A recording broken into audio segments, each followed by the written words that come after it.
So we are on our way to Mozambique, finally, after all the preparation. Bianca's busy chewing on her hand for some reason, but I mean, you can't account for crazy.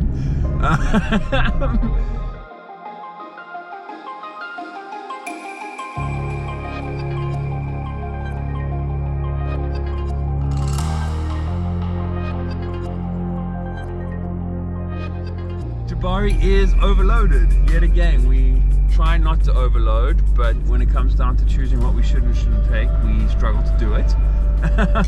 But not badly so, and a lot of the stuff that we have is stuff that we don't normally carry. We have a kayak in the car, we have a spear gun in the car, we have all of our scuba kit in the car, so it's a heavily loaded car, but not ridiculously so, and we're really excited.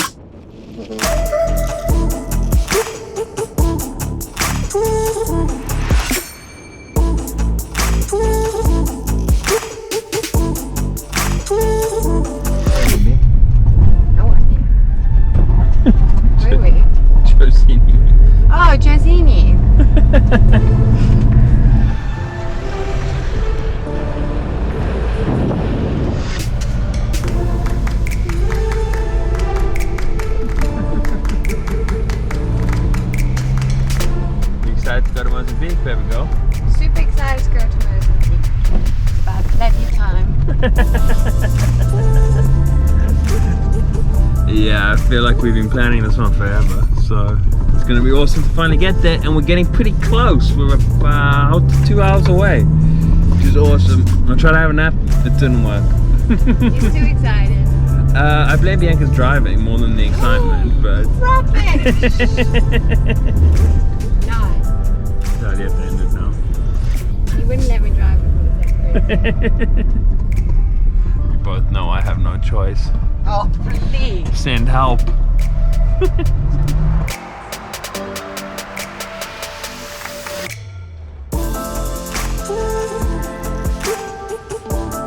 It is almost 4 o'clock, so we've been on the road for 11 hours. Does that make sense? Yeah, almost 11 hours, 10 and a half hours. There's been a lot of traffic, and this last section of the road is always very, very slow. Got through lots of little towns, there's speed bumps and goats and cows and all sorts. But we're busy going through Cozy Bay, which means we're very almost at the border. So this will be our last little bit of South African cell phone reception. We grabbed some meat as well, topped up with diesel. Generally those things are pretty easy to get in Mozambique and pretty reliable, but we haven't been obviously since COVID, and we're not sure what the impact of COVID has been on all those little industries in Mozambique. So just to be safe, we've got a bunch of meat in the freezer and a whole bunch of dry food if necessary, and full diesel tanks. So that gives us quite a lot of flexibility if we need to be independent or anything like that. But yeah, next stop, Mozambican border. Woo!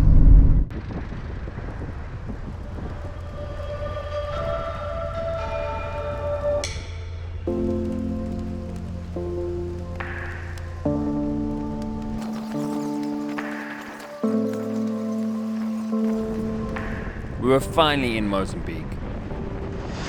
Up until recently, this road into Ponta was a series of very tricky four-wheel drive only sand tracks.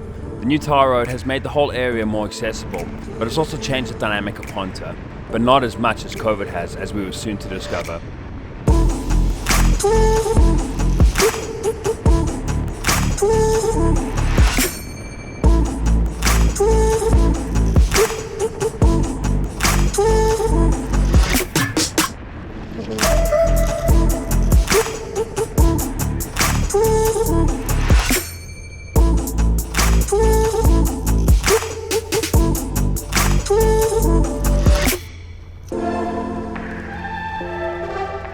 So we're safely in Ponta, which is awesome. The town's incredibly quiet. I don't know what I was expecting, but I certainly wasn't expecting it to be this dead. I guess it's place that you're so used to having such a vibe always. So to see it pretty dead with no tourists is it's a bit weird. We checked into Gala Gala Eco Resort. It's really beautiful, simple rooms, but nice and natural, and it's all very off the grid and eco-friendly. We're gonna probably do nothing tonight, maybe go out for dinner, just grab a bite to eat, and then take it easy. Pretty tired from the drive, but it's awesome to be in Mozambique, and the trip has officially started, which is really exciting. Oh, I wouldn't, I'm on the road. We're in Ponta de Ouro and we're about to go have a bite to eat. And we're gonna walk there. Which is unusual, we don't do much walking. We're gonna get used to it this trip. I'm gonna take my son. There you go. It's our first R&R of the trip. There we go.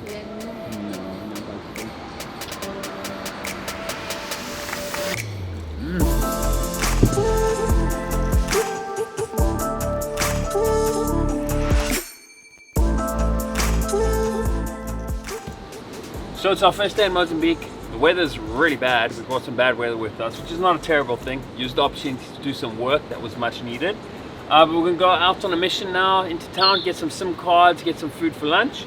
And the first thing you do when you're driving on sandy roads like this is reduce your tire pressure quite a lot. I'm gonna reduce these down to 1.5 bar for now. You can go lower, but that should be sufficient. The sand's not that bad around town at the moment, but we can drop it down lower if we have some issues.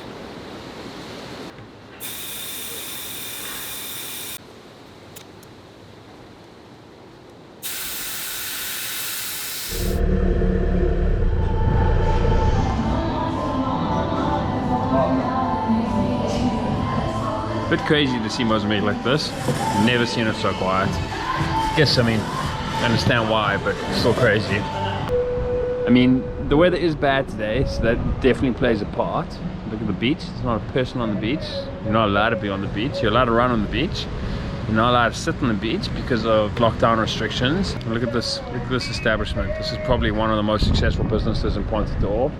It's dead quiet. There's 4 other patrons here, and we're leaving because normally you come here because there's a bit of a vibe and a view, and the view's still there even though the weather's bad, but there's no vibe. Yeah, it's quite scary. Ponta de Ouro so far is pretty depressing, which is not what we're expecting. I mean, maybe we should have been expecting it. I knew it was going to be quiet, but I didn't think it would be this bad. But you know, the positive to it is hopefully when we get out there, when the weather improves, the reef should be doing really well. The conservation should be doing really well. The environment is actually recovering during these times, so we'll see. At the moment it's pretty depressing. I mean, I can't believe this bar is normally packed full of people. But we're going to go get into the water as soon as the weather improves, and apparently the reefs are doing really well because they've had a chance to recover, which they haven't had in probably a decade. So we'll see. There's hopefully some positives to the very, very quiet state of affairs in Mozambique.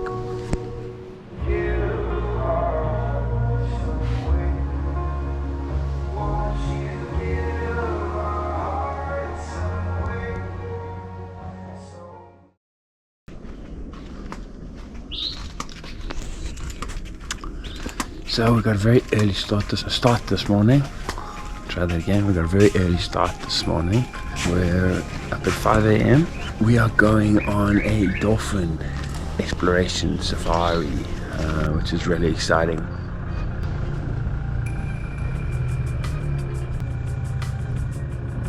So I came up to Ponta de Ouro in December of 1994. I came up here to do an open water one scuba diving course, and while I was here I had some really amazing encounters with the dolphins. So that obviously led us to develop what was to be Africa's first structured wild dolphin swim program that funds research and conservation. I think by now we all know that our oceans are dying, and it really is up to each and every one of us now to make educated choices about the seafood that we're eating and the certain activities that we're supporting. So although we've identified 255 bottlenose dolphins in totality, not all of them stay here 24/7. Angie runs over their strict code of conduct for interactions with the dolphins. This is part of what separates her operation from others. The dolphins come first, and although tourism can help fund research, it is not more important than the animals themselves. So we'll finish up here, we'll take a wander down to the boat.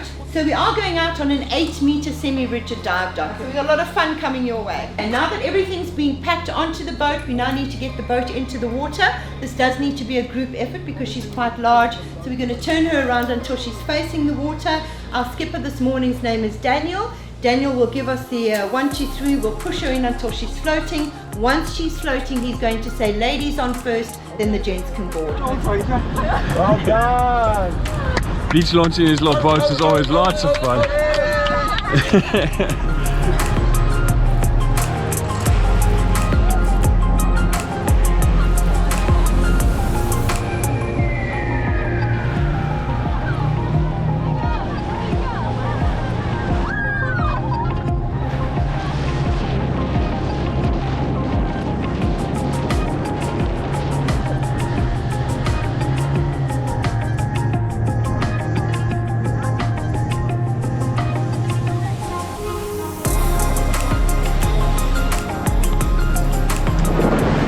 Just off of Ponta, Ouro, looking for dolphins. And we found some as we got outside, and now we're just trying to track them down, see what their behavior is like. Because if they're nice and relaxed, we can get in the water with them, which is amazing. So.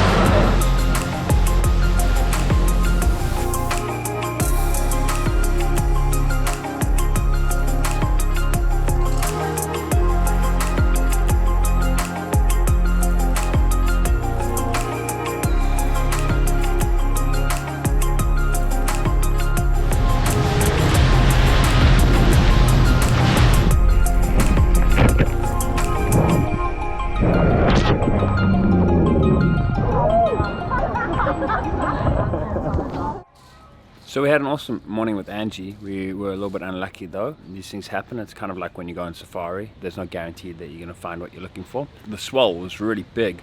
And even though we did find a bunch of dolphins, they were pretty nervous. Part of Angie's approach is, you know, it's not meant to be invasive on them at all. So if they're not in a good mood, if their energy is not good, if they're showing her signs that their behavior is a little bit erratic, we won't get in the water. So it happens, you know, we went out, we got some beautiful views of the ocean. It's really nice just to be out on a boat again at sea. And we will try again. We're going to try again tomorrow morning.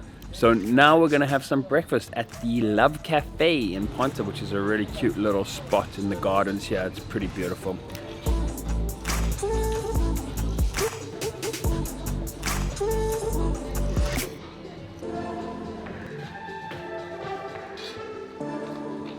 Now we are going to go through the Gozo Azul Dive Center, which is really exciting and cannot wait. I'm going to be signing up and doing some diving with them. You know, fewer people on the reefs can only be a good thing for them, so I'm really, really excited to get underwater and see what it's looking like down there. We're going to try diving again, Bean? Ox nearly died. Are you going to try diving again? Yeah. Do a refresher first. What happened last time? Ox nearly died. Talk to the camera. People nearly died. Bee nearly died. Took my rig out. 16 meters. She tries to make light of it, but Bee had an incredibly scary experience in Sodwana, having a panic attack and pulling her regulator out at 16 meters and swimming for the surface. So it's incredibly brave of her to try scuba again. So the wind picked up a little bit and there's too much surf for any kind of water sports. So we are going to do the next best thing you can do when you're in Mozambique, and that is 4x4ing in the sand. So Bee's behind the wheel, creating chaos. And we've brought some friends of ours with some new friends that we've made, a Dutch family that are also busy overlanding across Africa, and they've got such cool landies. So see it over there. So we're just gonna go see what mischief we can get up to. Hopefully get some cool photos and some cool video. But first we quickly helped some locals that had been struggling to change a tire in the thick sand for a while. Although effective, we definitely would not recommend using a high lift jack like this.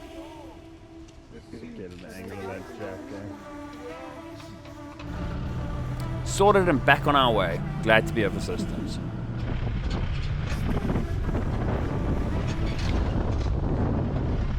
Hello! Boa tarde!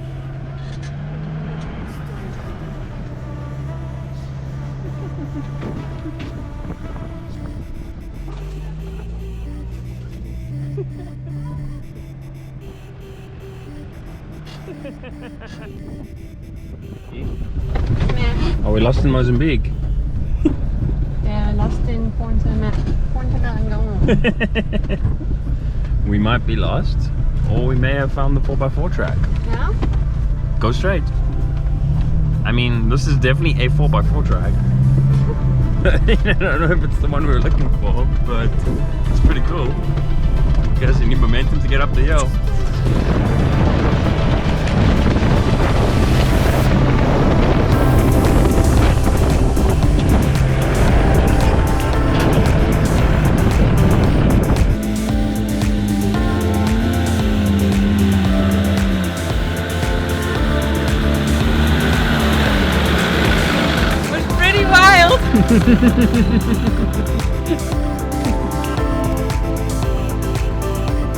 We're just kind of driving around in rural Mozambique trying to find one specific sand dune, but doing a huge amount of sand driving just trying to find it, which is awesome. And our Dutch friends behind us are just following us merrily along in their Land Rover. And I stopped and checked and they're all just having fun, so then I'm happy.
So we found some nice deep water, and I love deep water, so I'm gonna give it a go. I have walked through it, it's not that bad, and it's a sandy bottom, and we do have a rescue vehicle if necessary, so why not? Let's have some fun. I'm thinking second gear low range will probably do the trick, maybe third gear low range.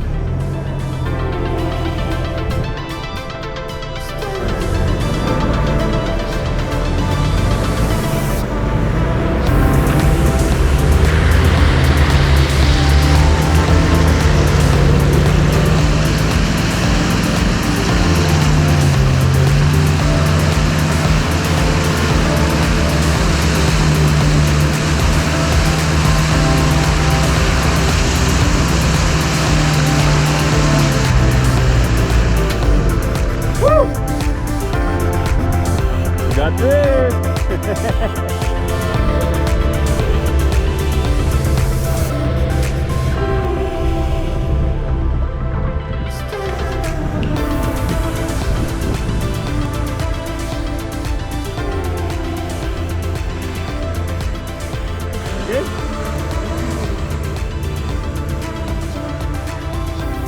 Can't hear you. Oh no! We lost our license plate. Eddie!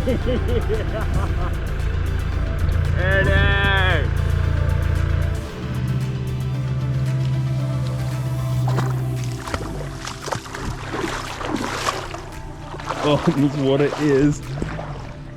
this water is pitch black. I don't know if I'm gonna find it. Look at the color of it, it's amazing.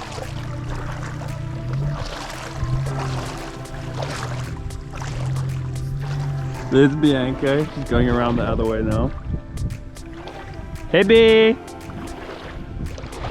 Have you seen Jabari's license plate?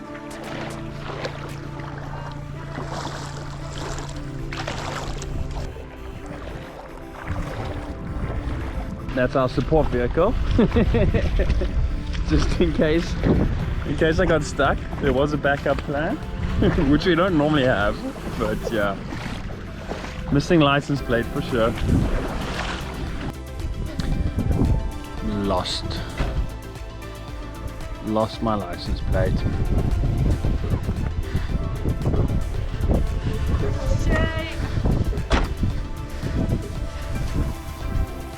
there's one.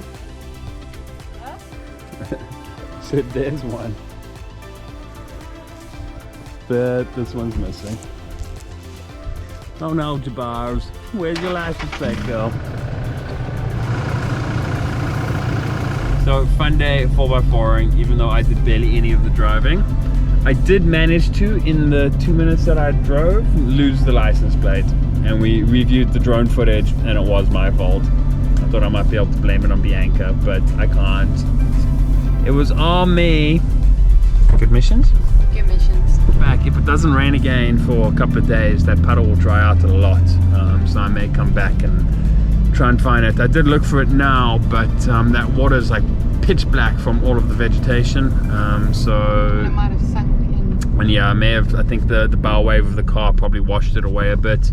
But yeah, we'll come back and look again. Otherwise, we'll have to get one made in SA. I'm gonna go back to the camp now and have a bit of a braai.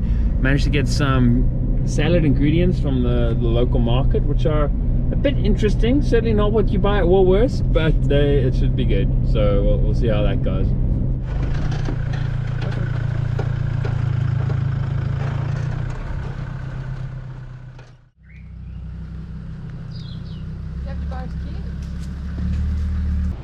Morning guys, so it's the next day and we are back at Dolphin Encounters to try our luck again. It's not dissimilar to being on safari in Kruger. There's no guarantee that you're gonna have an experience, but by going with the right people you improve your chances. So hopefully we're a bit luckier today. The sea seems to be a lot quieter, so I think that's the biggest factor. Yesterday there was a massive swell and so it reduced our chances, but today the sea's a bit quieter, so hopefully we have some more luck and we can find some dolphins.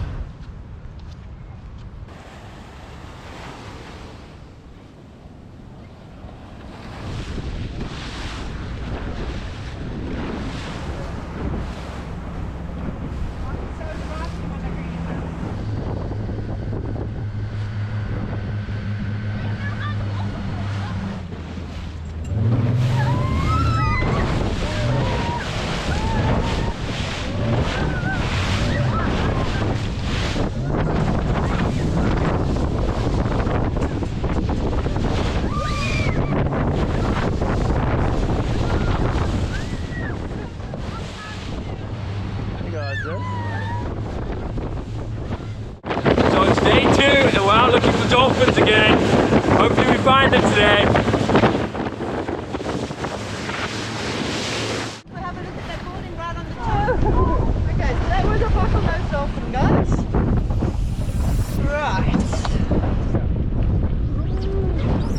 Right here, right.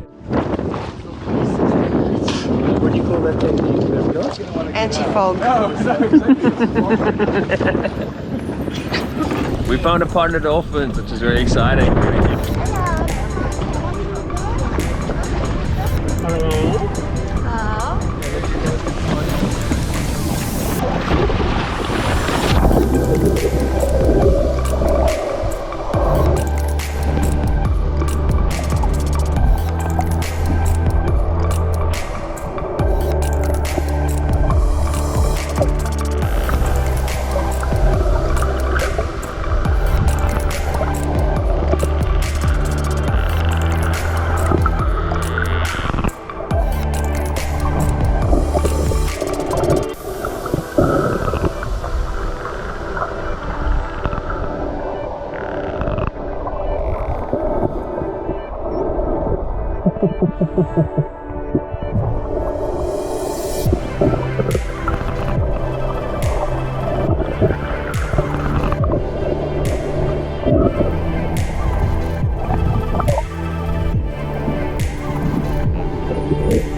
of the most incredible experiences ever.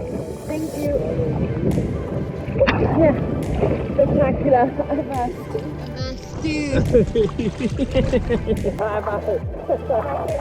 The way that they interact with you is the craziest thing I've ever seen in my life.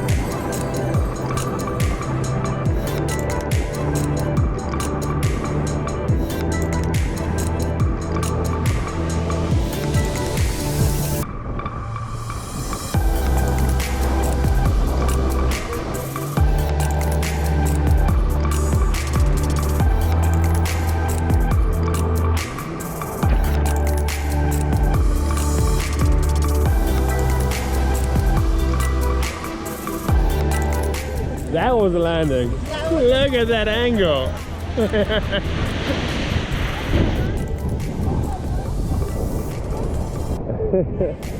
Unbelievable day. It's just started. Are your Mondays normally like this?